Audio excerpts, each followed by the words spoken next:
नमस्कार, मैं लोधी कृष्णा राष्ट्रवादी। 2024 के इलेक्शन हो चुके हैं, परिणाम आ चुका है, सरकार बन चुकी है, पद बंट चुके हैं। लेकिन आज आप बात करें आरएसएस और बीजेपी के बीच में क्या सब कुछ ठीक है?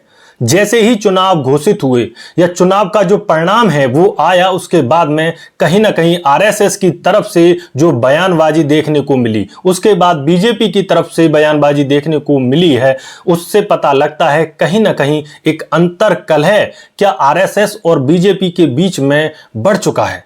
साथियों, चलिए सबसे पहले हम बात करते हैं मोहन भागवत, जो आरएसएस के सरसंघचालक हैं, उनका एक बयान पढ़ते हैं।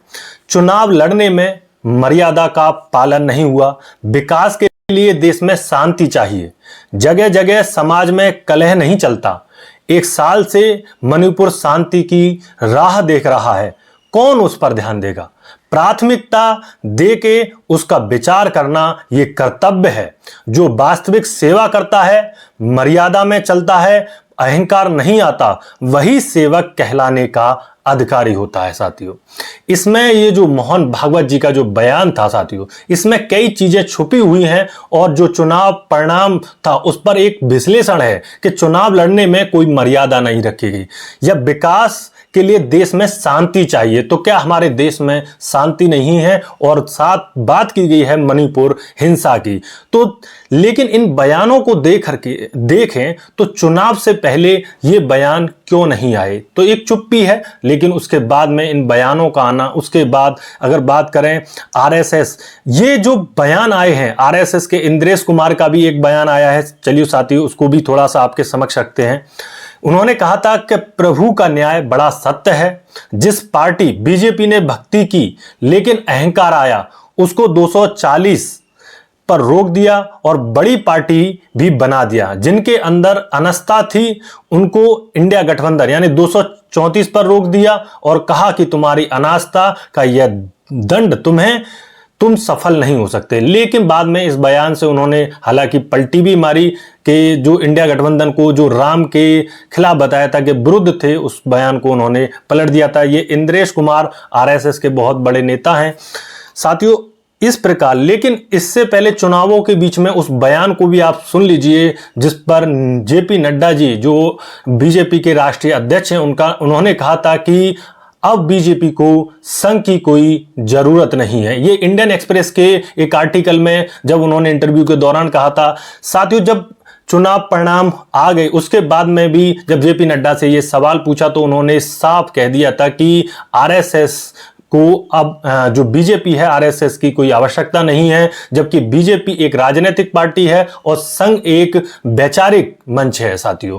तो ये उनका एक बयान था। उसके बाद में चुनावों के बीच में कोई आरएसएस की तरफ से कोई बयानबाजी नहीं हुई, लेकिन जैसे ही परिणाम घोषित हुए उसके बाद में इन बयानों को आप देख सकते हैं कि किस प्रकार ये बयानबाजी हो रही है। ये पहली बार नहीं हुआ, ये इससे पहले भी 2004 के इलेक्शन में जब अटल बिहारी वाजपेयी को हार का सामना देखना पड़ा था, तो उस समय भी थोड़ी जो आरएसएस और बीजेपी के बीच में मतभेद हुआ था। तो साथियों, आज भी क्या दोनों के बीच में वही मतभेद है? यदि ये मतभेद आगे भी बढ़ता है तो क्या देखने को मिल सकता है आगे की राजनीति में? साथियों, अगर हम बात करें, कई ऐसी चीजें हैं जो आरएसएस और बीजेपी के बीच में इसके जो कारण थे वो बने। साथियों, जब सीटों का बंटवारा किया गया उत्तर प्रदेश में, तो कहते हैं कि आरएसएस और बीजेपी के बीच में बैठ करके उन सीटों को कहीं ना कहीं उनका एनालिसिस नहीं किया गया, उन कैंडिडेट पर विचार नहीं किया गया और टिकट का जो वितरण है वो कर दिया गया। तो उसके पीछे कारण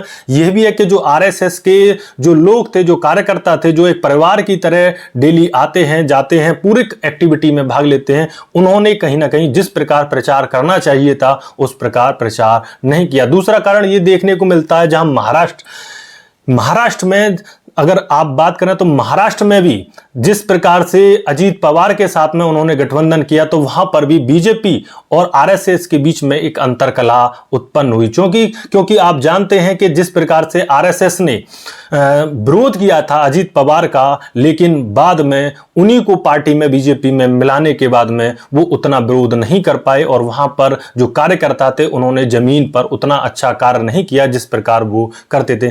क्योंकि शिवसेना के साथ में बीजेपी बीजेपी अच्छा कर रही थी, लेकिन शिवसेना के बीच में जो तकरार हुई वो क्यों हुई, इसके पीछे आरएसएस थोड़ा खफा था। लेकिन देखा जाए तो महाराष्ट्र में भी जहां पर अच्छा करती थी हमेशा बीजेपी, और वहां पर आज 9 लोकसभा सीटें ही जीत पाई है। और उत्तर प्रदेश में तो आप जानते हैं कि जिस प्रकार यहां पर 80 में से 80 की बात चल रही थी, या फिर 75 से लेकर के 80 तक की बात चल रही थी, और वहां पर 33 सीटों पर सिमट जाती है, तो कहीं ना कुछ ऐसे कारण देखने को मिलते हैं कि ऐसा क्यों हुआ।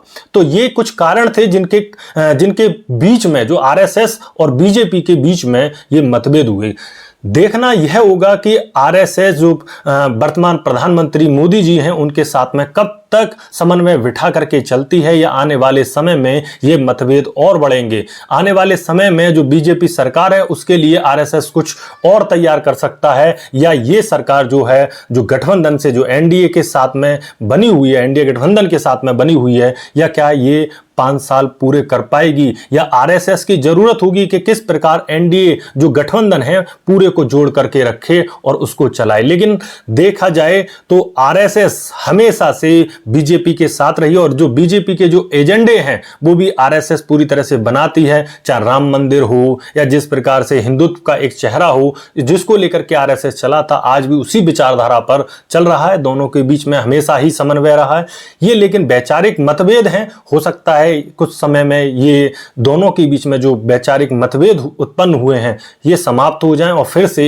एकजुटता दिखाई दे। लेकिन कुछ ना कुछ इस समय ऐसा जरूर है, क्योंकि इससे पहले ऐसा नहीं हुआ कि जो मोहन भागवत जो आक्रामक दिखाई दिए हों, कभी भी बीजेपी पर इस प्रकार आक्रामक दिखाई नहीं हो। और खास करके बीजेपी, मतलब बीजेपी में भी 2 फाट हैं, जो मोदी जी के समर्थन में हैं, और एक दूसरा लॉबी जो बीजेपी जो आरएसएस के समर्थन में, जो आरएसएस से लोग हैं उसके समर्थन में हैं। तो कहीं ना कहीं बीजेपी में भी कुछ फाट देखने को मिल रहे हैं, ये ऐसा देखा जाए देखने को मिलता है।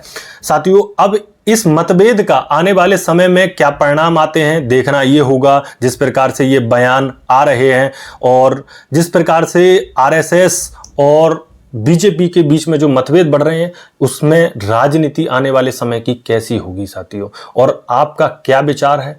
लेकिन एक सवाल है, जब चुनाव चल रहे थे तब मणिपुर याद क्यों नहीं आया आरएसएस को। दूसरा, जब सीटों का बंटवारा या अंतर कलह बढ़ रही थी या शांति नहीं थी देश में, जहां पर जनता की आवाज को सुना जाना चाहिए था, तो उस समय चुप्पी क्यों थी। क्या परिणाम देखने तक का मतलब एक समय लिया गया था कि चुनाव आने के बाद में ही हम कुछ बोलेंगे। उससे पहले मणिपुर में आप जानते हैं किस तरीके की हिंसा हुई, कैसे 2 युवतियों को नग्न सड़क पर घुमाया गया था। उस समय चुप्पी क्यों थी, और आज वो चुप्पी क्यों टूट रही है, इसके पीछे क्या कारण है। आप भी अपना विचार करें और कमेंट बॉक्स में जरूर लिखें। तब तक के लिए जय हिंद, जय भारत।